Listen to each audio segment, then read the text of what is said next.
Escuchamos para guardar en la cabeza y en el corazón la información en la voz de sus protagonistas. Momento de entrevista en la Che Comunitaria. La información en la voz de sus protagonistas. Mari Peñi, Mari Pulamien, Mari a toda la gente que escucha la radio por allá por esa Mapu. Mari Pascual, hace bastante tiempo que no conversábamos con vos al aire y ya sabemos que han sucedido varias cosas en este lapso de tiempo, así que, bueno, te escuchamos. Sí, bueno, la última vez que pudimos conversar, que estuvimos conversando, estaba en, digamos, como contingencia bien urgente la situación de los presos políticos mapuches que estaban en huelga de hambre. Uh-huh. Que en el caso del Machi Celestino Córdoba y el caso de los Peñis de Angol y de Lebu. Bueno, la situación, por supuesto que cambió, primero por, digamos, la mesa de negociación que llegó a levantar la huelga de hambre en Machi Celestino Córdoba, uh-huh. que fue el primero que levantó la huelga de hambre en el hospital de Imperial, y en ese acuerdo él, por supuesto, que logró algunas demandas bien particulares que tenía en el caso de él como Machi, como autoridad ancestral, uh-huh. tradicional. El caso de por ejemplo, de su salida al Rehue, ¿no es cierto?, a renovar su Rehue, su lugar ceremonial, y también el traslado a un centro más abierto, que es un centro de educación y trabajo que se llama, que es también parte de la institución de gendarmería, en donde es un centro mucho más abierto, donde pueden realizar trabajo con la tierra.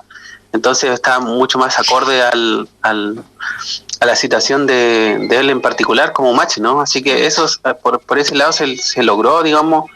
El Machi ya, después de unos días de recuperación en el hospital, fue trasladado a este centro, y días después también fue también trasladado a que pudiera renovar su Rehue, y eso se realizó. Ya está eso establecido, digamos. Entonces, por ese lado, de cierta forma se avanzó. En el caso de los Peñis de Angol, que ellos mantuvieron la huelga por varios días más, sin embargo, no se pudo establecer ningún avance. La demanda particular del caso de los Peñis de Angol era la aplicación del convenio 169 de la OIT, donde se reconoce la particularidad y la característica de miembros de pueblos originarios en el caso de ser juzgados y ser encarcelados, ¿no? Y entonces eso finalmente no se pudo lograr, y los Peñi también, digamos, porque estaba muy en riesgo, realmente en riesgo sus vidas, finalmente tanto las otras autoridades tradicionales como los longos, los machis y la familia misma y sus comunidades decidieron poder generar digamos, en cierta forma ayudarle a ellos que pudiera tomar la decisión finalmente de levantar esta huelga, porque el riesgo era mucho y no se veían avances. Entonces, en ese sentido igual, pero al menos se avanzó en el sentido de visibilizar la situación de los presos a nivel nacional. Se estuvo en agenda por varios días, entonces por ese lado igual fue positivo, digamos, en ese sentido, pero en particular la demanda que se lleva adelante no se pudo lograr. Pascual, bueno, en el caso, sí, queda el otro caso de los Peñi de Lebu también, sí, que también ellos estuvieron por varios días y finalmente también se decidió levantar la huelga porque, digamos, no se veía avance en ese sentido. Pascual, bueno, vos comentabas que a partir de esto, si bien no se llegó a mucho, sí se pudo visibilizar mucho más. ¿Cuáles son los debates, si es que se dieron nuevos debates, que se están planteando a partir de toda esta visibilización? Sí, bueno, hay varios como estadios de situaciones porque se cruzó también la movilización de los camioneros que nosotros también estuvimos conversando esos días Sí. acá. Entonces se generó un clima absolutamente de confrontación, digamos, en ese sentido. Los camioneros ayudaron mucho a tensionar la situación. Se sabía que habían negociaciones avanzadas en este caso con el ministro de Justicia, que es el representante del gobierno, digamos, pero con la situación de los camioneros finalmente todo se cayó. También en cierta forma forzados por ellos mismos, ¿no? Forzados por los camioneros, forzados por los gremios de los agricultores, de los latifundistas de la zona. Entonces, en ese sentido no se pudo avanzar mucho, pero del lado creo que de la opinión pública o de los medios se pudo al menos entablar un debate. Hubieron muchos programas de televisión que se encargan, digamos, de estas cuestiones, de generar los debates, donde varias veces estuvieron los voceros. Entonces se pudo plantear más masivamente, digamos, no solamente la demanda, la situación de los presos políticos, sino también la demanda de nuestro pueblo en general. Entonces, en ese sentido, por ese lado, fue provechosa la situación. Claro, entonces las repercusiones fueron buenas también, en una parte. O sea, hay que buscarle igual el lado donde podamos agarrarnos en cierta forma, ¿no? Obviamente que mayoritariamente la opinión es negativa, porque los medios generan mucha odiosidad en contra de nosotros, los mapuches, pero al menos se pudo contrarrestar en cierta forma con la apertura al menos de que se pudiera plantear o escuchar directamente la voz de los voceros, y eso en cierta forma ayudó. ¿Cómo continúa esto para adelante, Pascual? Sí, bueno, ahora los peñis siguen presos, digamos, los de Angol. El Machi está en este centro más abierto. En el Lebu también los peñis siguen presos, recuperándose, y la mayoría de ellos esperando los juicios, que eso es finalmente también lo que se buscaba, digamos, porque aquí hay procesamientos que son absolutamente largos, tediosos, y en cierta forma también se usa estratégicamente para reprimir, digamos, el uso también de los procesamientos, que es cuando las personas están en investigación, ¿no es cierto? Y la justicia lo que hace es tener encarcelados a los peñis por largo tiempo, y después del juicio la mayoría queda absuelto sin ningún cargo. Entonces se buscaba también revertir esa situación, y todavía se han, digamos, estos últimos días también algunos han manifestado la voluntad de poder recuperar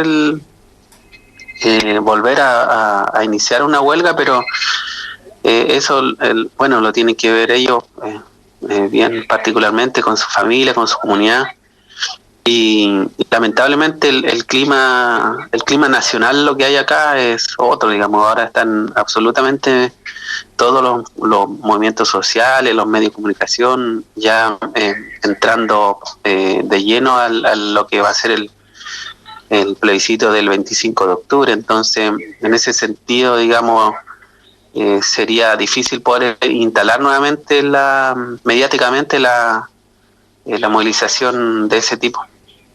Pascual, y ante toda la situación que atraviesa el país, bueno, ustedes se venían manifestando en relación a los presos políticos. ¿Lo pudieron hacer en estos últimos tiempos que nos estuvimos conversando? ¿cuáles fueron las medidas que tomaron ante esta situación que siguen atravesando los peñis de Angol y Lebu?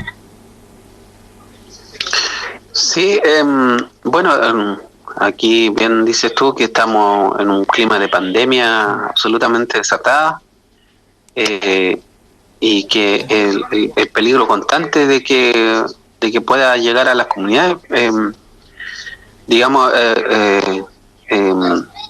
todavía no ha llegado masivamente el virus a las comunidades, porque ha habido también un resguardo, un cuidado absoluto también de la misma gente. Aquí cada uno se está cuidando. El Estado finalmente ha estado absolutamente ausente y negligente en esta situación, ¿no? Y el caso de los presos nos preocupaba también por ese sentido, porque las cárceles son un foco, digamos, absolutamente peligroso, en el sentido de que puedan generarse brotes de virus, y cuando la familia va a visitar, o cualquiera de los abogados o círculo cercano, entonces ese peligro está latente siempre en el caso de los peñas que están presos y su familia, y esa preocupación obviamente que sigue estando ahí.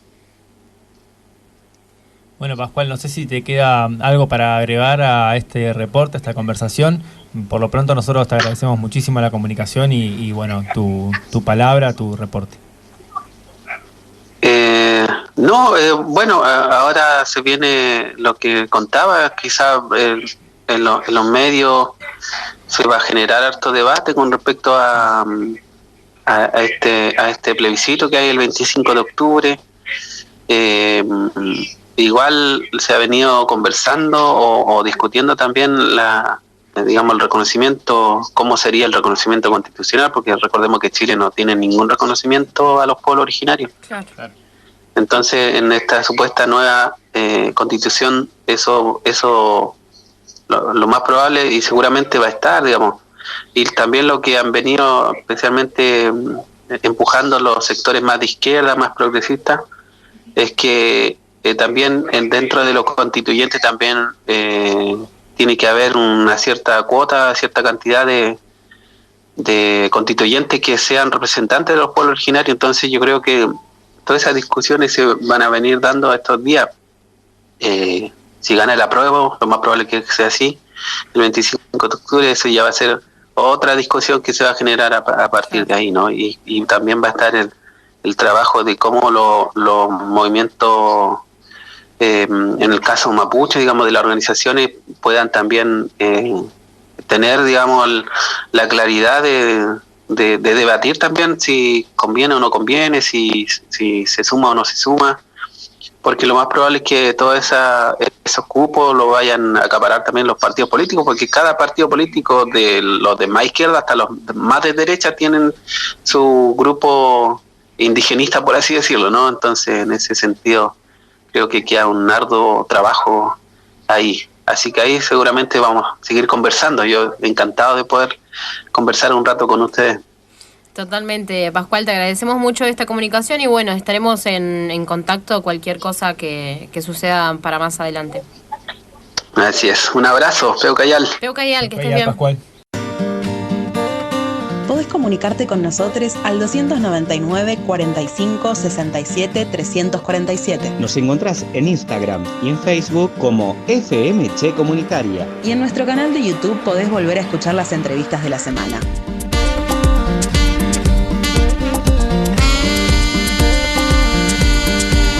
Hasta que cambiar de formades se nos haga costumbre.